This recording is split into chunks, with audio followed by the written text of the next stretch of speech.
Pada kesempatan kali ini, kita akan membahas tentang struktur anggaran pendapatan dan belanja daerah atau APBD, serta bagaimana cara penyusunannya. Apa itu APBD? APBD adalah alat utama dalam perencanaan dan pengelolaan keuangan di tingkat daerah.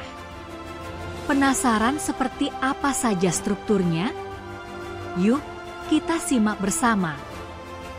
APBD adalah rencana keuangan tahunan yang disusun oleh pemerintah daerah untuk membiayai kegiatan pembangunan dan operasional daerah yang disetujui oleh DPRD.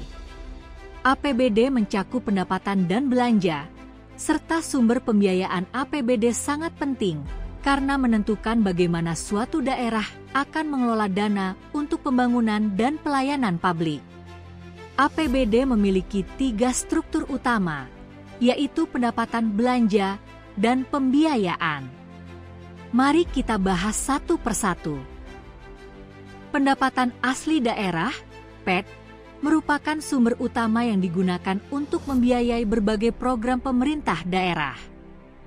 Pendapatan ini berasal dari pajak daerah, retribusi pengelolaan kekayaan daerah, serta dana perimbangan dari pemerintah pusat. Selain itu, ada juga pendapatan lainnya yang bersumber dari hibah atau bantuan sosial.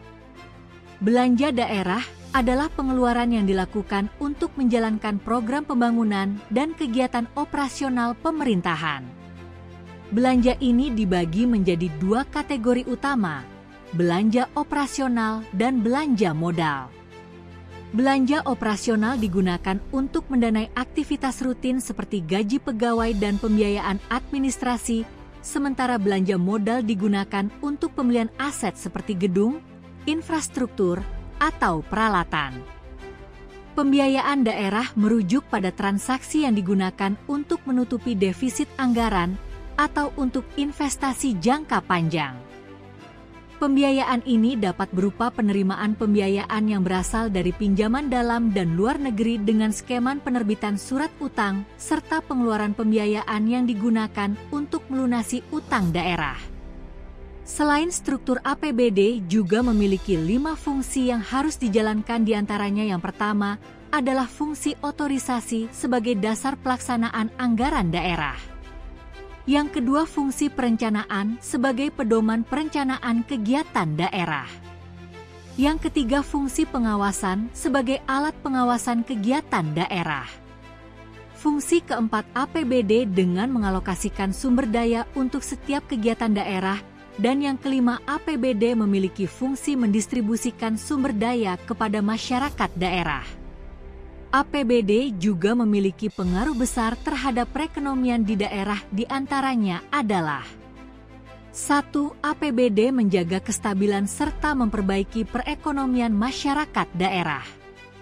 2. Dapat meningkatkan kesadaran masyarakat dalam berinvestasi.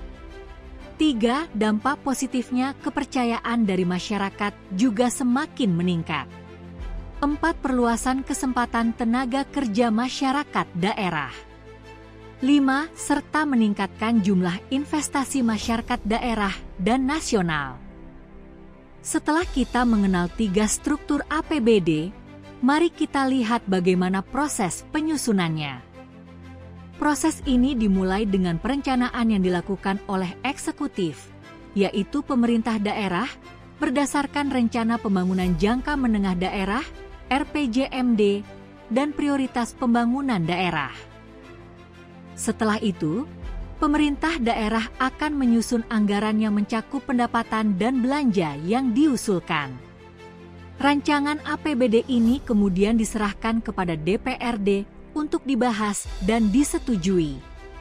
Setelah disetujui, APBD akan disahkan menjadi peraturan daerah.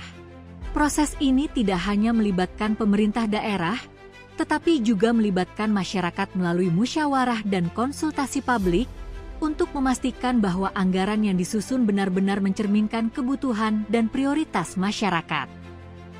APBD yang efisien dan transparan sangat penting untuk memastikan bahwa dana publik digunakan dengan tepat sasaran.